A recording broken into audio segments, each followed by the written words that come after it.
क्या कभी आपने सोचा है कि केला टेढ़ा क्यों होता है, सीधा क्यों नहीं होता? या क्या कभी आपने ये जानने की कोशिश की है कि समुद्री लुटेरे आखिर अपनी एक आंख पर काले रंग की पट्टी क्यों बांधते हैं? तो चलिए आज के इस वीडियो में हम जानेंगे ऐसी कई सारी बातों के बारे में जिसके बारे में शायद ही आप पहले जानते होंगे। नंबर 1, बात करते हैं उस रहस्यमय गांव के बारे में जहां इंसान से लेकर पशु पक्षी तक जन्म के बाद हो जाते हैं अंधे। आपने दुनिया की कई रहस्यमय चीजों के बारे में सुना और पढ़ा होगा। इन रहस्यमय बातों ने आपको हैरान परेशान भी जरूर किया होगा। हमारे आसपास ही बहुत सी ऐसी चीजें हैं जो आज भी रहस्यमय बनी हुई है। दुनिया में कई ऐसे रहस्यमय गांव हैं जिनके बारे में जानकर आप हैरान रह जाएंगे। इसी तरह का एक रहस्यमय गांव मैक्सिको में भी है। इस गांव का नाम टिलेटेपक है। ये गांव विचित्र इसलिए है क्योंकि यहाँ इंसान से लेकर पशु पक्षी तक हर कोई अंधा है। इसे अंधों का गांव यानी विलेज ऑफ ब्लाइंड पीपल के नाम से भी जाना जाता है। इस गांव में जोपोटेक जनजाति के लोग रहते हैं। इसे दुनिया के सबसे रहस्यमय गांवों में से एक माना जाता है।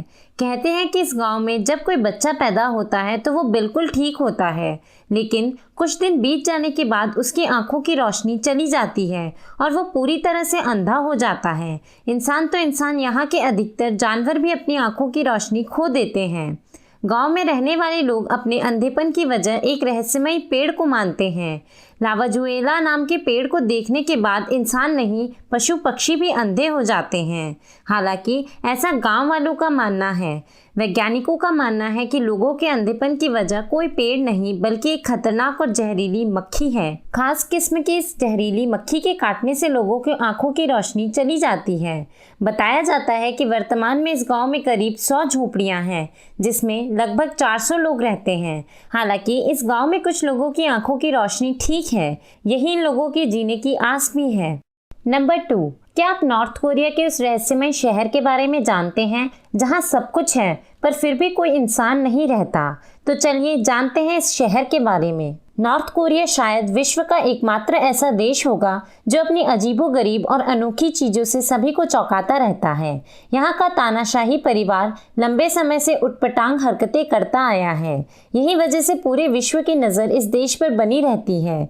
इसी कड़ी में आज मैं आपको नॉर्थ कोरिया के एक ऐसे रहस्यमय शहर के बारे में बताऊंगी जहाँ सभी चीजें उपलब्ध है लेकिन कोई इंसान नहीं रहता। तो चलिए जानते हैं इस अजीबोगरीब शहर की पूरी कहानी। आपको जानकर हैरानी होगी कि यह शहर एक भ्रम है। यह सिर्फ दुनिया को दिखाने के लिए बनाया गया एक खुशहाल शहर का मॉडल है। दरअसल गरीबी और तानाशाही में जी रहा यह देश इस खूबसूरत मगर नकली शहर के जरिए यह बताना चाहता है कि नॉर्थ कोरिया कितना अमीर और खुशहाल देश है। इस शहर को नॉर्थ कोरिया और साउथ कोरिया की सीमा पर बनाया गया है। इसे कीजोंगडोंग और Peace Village of North Korea के नाम से भी जाना जाता है। यहाँ ऊंची ऊंची इमारतें हैं, सड़कें, स्कूल व यहाँ तक के अस्पताल भी बनाए गए हैं, लेकिन यहाँ कोई इंसान नहीं रहता। यह एकदम वीरान शहर है। इस वजह से इसे नॉर्थ कोरिया का भूतिया शहर भी कहा जाता है। यह शहर काफ़ी व्यवस्थित ढंग से बसाया गया है। पूरे शहर में नीली रंग की छतें हैं, लेकिन घरों के अंदर कोई संरचना नहीं बनी है, बस दीवारें ही दीवारें हैं। वहीं इस बात का खास ख्याल रखा जाता है कि दिन में लाइटें बंद रहें और रात में जले। आपको ये भी जानकर हैरानी होगी कि इस शहर में जगह जगह स्पीकर भी लगे हुए हैं जिनका मुंह दक्षिण कोरिया की तरफ है। माना जाता है कि ये दिन में 20 घंटे बजते हैं जिनमें नॉर्थ कोरिया के कथित शांतिपूर्ण जीवन के बारे में बताया जाता है। वहीं उन लोगों की आलोचना की जाती है जो इस शानदार देश को छोड़कर चले गए। जैसा कि मैंने आपको पहले बताया कि इस शहर को उत्तरी और दक्षिण कोरिया की सीमा पर बनाया गया है। यही वजह है कि सीमा के दोनों तरफ भारी संख्या में सैनिक तैनात रहते हैं ताकि भूमि का अतिक्रमण न हो और आक्रामक गतिविधि न हो। इस शहर को लेकर नॉर्थ कोरिया का दावा है कि यहाँ 200 लोग रहते हैं। वहीं यहाँ की व्यवस्था बहुत ही आधुनिक है और यहाँ रहने वाले लोग काफ़ी खुश हैं। लेकिन जब सैटेलाइट के जरिए इस शहर को देखा गया तो पता चला कि यहाँ कोई नहीं रहता। इस शहर को एक प्रोपेगेंडा टाउन भी कहा जाता है। यह इस मकसद के लिए तैयार कराया गया था कि नॉर्थ कोरिया से भागकर जा चुके लोगों की बात को गलत साबित कराया जा सके। दरअसल नॉर्थ कोरिया की तानाशाही से पीड़ित कई लोग दूसरे देश में जाकर बस चुके हैं जिन्होंने नॉर्थ कोरिया के बारे में कई बड़े खुलासे किए हैं। बस इसी सच्चाई पर पर्दा डालने के लिए इस नकली शहर का निर्माण कराया गया था। नंबर 3, अब जानते हैं फ्लाइट 914 के रहस्य के बारे में, जिसने लापता होने की 30 साल बाद किया था लैंड। 21वीं सदी में भी दुनिया में अनोखी और रहस्यमय किस्सों की भरमार है। ये पूरी दुनिया रहस्यों से भरी हुई है। दुनिया भर में आज भी कई ऐसे रहस्य हैं जिनकी गुत्थी अब तक सुलझ नहीं पाई है। तो आज मैं आपको एक ऐसे रहस्य के बारे में बताऊंगी जिस पर विश्वास करना नामुमकिन सा है। इस रहस्य ने दुनिया के बड़े बड़े वैज्ञानिकों को भी सदके में डाल दिया था। आज से करीब 66 साल पहले सन 1955 में भी एक ऐसे ही रहस्य ने लोगों को हैरान कर दिया था। आज मैं आपको अमेरिका के एक ऐसे रहस्यमय विमान के बारे में बताने जा रही हूँ जिसने उड़ान भरने के करीब 30 साल बाद दूसरे देश में लैंड किया और लैंड करने के कुछ समय बाद ये फिर से गायब हो गया था। जी हाँ, मीडिया रिपोर्ट के मुताबिक 2 जुलाई 1955 को अमेरिका के न्यूयॉर्क से मियामी के लिए फ्लाइट 914 ने उड़ान भरी थी। इस विमान में कुल 57 यात्री और 6 क्रू मेंबर्स सवार थे, लेकिन ये न्यूयॉर्क से मियामी पहुंचने के बजाय आसमान से ही गायब हो गया। अमेरिका ने उस समय इसे खोजने के कई प्रयास किए, लेकिन इसका कहीं भी कोई सुराग नहीं मिला। आपको ये भी बता दें कि आज के समय में विमान के जरिए न्यूयॉर्क से मियामी पहुंचने में करीब 3.5 घंटे का समय लगता है। अगर 1955 की बात करें तो तब न्यूयॉर्क से मियामी विमान से अधिकतम 5 घंटे में पहुंचा जा सकता था। लेकिन दुनिया उस वक्त दुविधा में पड़ गई जब 1955 में गायब हुआ फ्लाइट 914 पूरे 30 साल बाद 9 मार्च 1985 को रहस्यमय तरीके से वेनेजुला के काराकास एयरपोर्ट पर लैंड हुआ। इस दौरान हैरान करने वाली बात यह थी कि एयर ट्रैफिक कंट्रोल को इस विमान के बारे में कोई पूर्व सूचना नहीं थी, लेकिन लैंडिंग के कुछ ही देर बाद इस विमान ने एक बार फिर से उड़ान भरी और आसमान में फिर से लापता हो गया। बताया जाता है कि काराकास एयरपोर्ट पर उतरने के बाद पायलट ने वहां मौजूद स्टाफ से पूछा कि ये कौन सा साल चल रहा है। जब ग्राउंड स्टाफ ने बताया कि ये 1985 है, तब विमान के चालक गंभीर रूप से सांस लेने लगे और बोले, ओ माय गॉड। इसके बाद विमान ने फिर से आसमान में उड़ान भर ली। हालांकि इस रहस्य में कितनी सच्चाई है, कितना झूठ, इस बारे में कहना काफी मुश्किल है, लेकिन 9 मार्च 1985 के बाद से इस विमान के बारे में कोई जानकारी नहीं है। अमेरिका आज भी लापता विमान की खोज में लगा हुआ है। नंबर 4, क्या कभी आपने सोचा है कि हजारों टन का वजन लेकर लैंड करने पर भी हवाई जहाज के टायर क्यों नहीं फटते? तो चलिए जानते हैं इसके बारे में। मोटरसाइकिल हो, कार हो या ट्रक, इन सबके टायरों को फटते हुए तो आपने देखा ही होगा। साथ ही आपने सैकड़ों टन के हवाई जहाज को 250 किलोमीटर प्रति घंटे से ज्यादा की स्पीड से लैंड करते हुए भी देखा होगा। मगर क्या कभी आपने सोचा है कि हवाई जहाज के टायर क्यों नहीं फटते? सबसे पहले आपको ये बता दें कि विमान के टायरों को इतना मजबूत बनाया जाता है कि केवल एक टायर ही 38 टन वजन संभाल सके। साथ ही एक टायर से बस 500 बार टेक ऑफ और लैंडिंग किया जाता है। इसके बाद टायर पर फिर से ग्रिप चढ़ाई जाती है ताकि वो 500 बार और इस्तेमाल हो पाए। ग्रिप सिर्फ 7 बार चढ़ाई जा सकती है, यानी एक टायर से कुल 3500 बार टेक ऑफ या लैंडिंग होती है।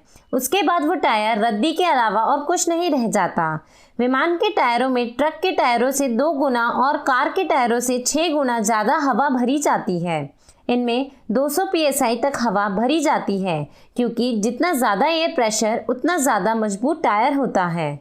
साथ ही इसमें साधारण हवा की जगह नाइट्रोजन गैस भरी जाती है ताकि टायरों पे बदलते प्रेशर और तापमान का असर कम से कम हो। इन टायरों में ब्लॉक डिज़ाइन के ग्रिप के बजाय ग्रूव डिज़ाइनिंग होती है, वो भी सिर्फ इसलिए ताकि प्लेन भीगे रनवे पर भी उतर सके।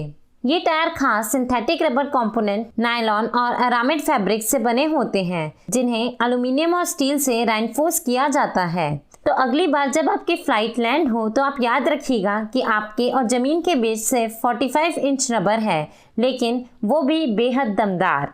नंबर 5, लॉलीपॉप तो हम सबने खाई है, पर क्या कभी आपने ये जानने की कोशिश की है कि आखिरकार लॉलीपॉप की स्टिक अंदर से खोखली क्यों होती है?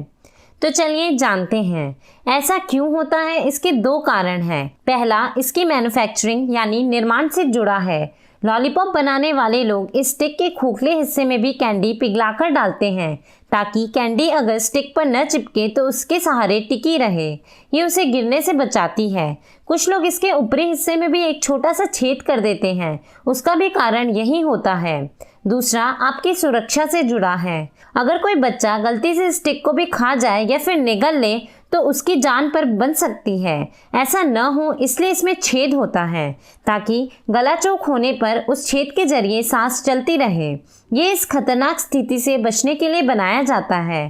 तो अब दोस्तों आपको ये पता ही चल गया होगा कि लॉलीपॉप में जो स्टिक लगी होती है उसके अंदर खोखली जगह क्यों बनाई जाती है। नंबर 6, हम सब देखते हैं कि ज़्यादातर कंपनीज के लोगो लाल रंग के ही होते हैं, पर ऐसा क्यों होता है, चलिए इसके बारे में हम जानते हैं।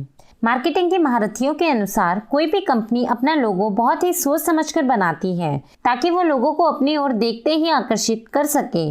इसके कलर का रोल बहुत अहम हो जाता है क्योंकि किसी कंपनी के लोगों को देखते ही लोग उसके बारे में अपनी राय बनाने लगते हैं। ऐसे में 90% इस बात पर डिपेंड करता है कि आपने उसका कलर कैसा चुना है, क्योंकि लाल रंग जो है हमारे आसपास बहुत भारी मात्रा में व्याप्त है और ये प्यार, गुस्सा, दुख आदि को भी दर्शाता है, तो हम इससे जल्दी अटैच हो जाते हैं। मार्केटिंग विशेषज्ञों के मुताबिक लाल रंग दिल की धड़कनें तेज करने में सक्षम है क्योंकि इससे अर्जेंसी का आभास होता है। इसलिए क्लियरेंस सेल पर आप लाल टैग पाते हैं। यही नहीं, दुनिया भर में यही एक कलर है जिससे आप कम्युनिकेट कर सकते हैं। जैसे रेड लाइट पर लाल रंग देख आप रुक जाते हैं और वैलेंटाइन डे पर दिल वाले आकार की चीज़ें देख आपके अंदर प्यार की फीलिंग उमड़ने लगती है।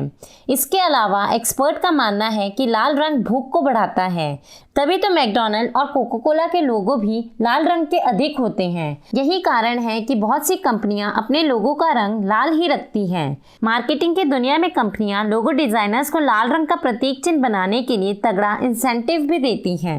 नंबर 7, केला तो हम सबने खाया है, पर क्या कभी आपने ये सोचा है कि केला सीधा क्यों नहीं होता, टेढ़ा ही क्यों होता है। केला एक ऐसा फल है जो आपको एनर्जी तो देता ही है, साथ ही साथ हैप्पी हार्मोन्स बढ़ाने में भी मदद करता है। केला का कोई सीज़न भी नहीं होता, हर मौसम में आप इसे मज़े से ले सकते हैं। लेकिन कभी केले को देखकर आपके दिमाग में एक ख्याल आया है कि वह टेढ़ा ही क्यों होता है, कभी सीधा क्यों नहीं होता? तो चलिए जानते हैं इसके बारे में। दरअसल केले के घुमावदार आकार के पीछे एक बहुत बड़ा साइंटिफिक रीजन है। केले का फल जब जन्म लेना शुरू करता है तो वह एक गुच्छे में लगता है। केले के गुच्छे तो सबने ही देखे होंगे। यह एक कली जैसी होती है जिसमें हर पत्ते के नीचे केले का एक गुच्छा होता है। इसे देसी भाषा में गैल कहा जाता है। इस समय केला नीचे की ओर बढ़ना शुरू करता है, मतलब सीधा बढ़ता है।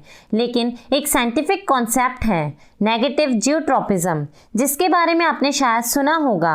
यह थ्योरी बताती है कि कुछ पेड़ ऐसे होते हैं जो सूरज की तरफ बढ़ते हैं, यानी सूरजमुखी भी इसी का कारण है। वैसे ही केले के पेड़ की प्रवृत्ति भी यही है।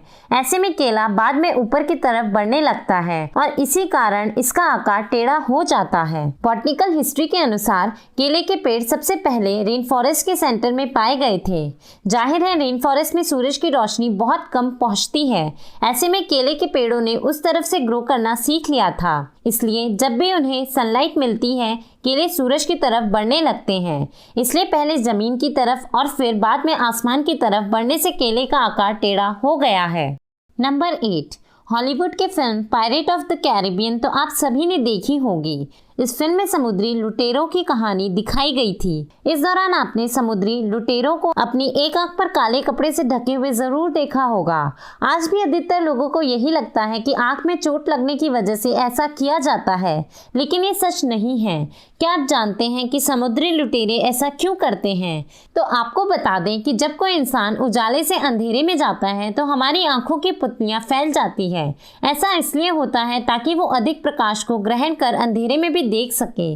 लेकिन जब अंधेरे कमरे से निकलकर हमारी आंखें प्रकाश के संपर्क में आती है तो वो तुरंत ही प्रकाश के अनुसार ढल जाती है।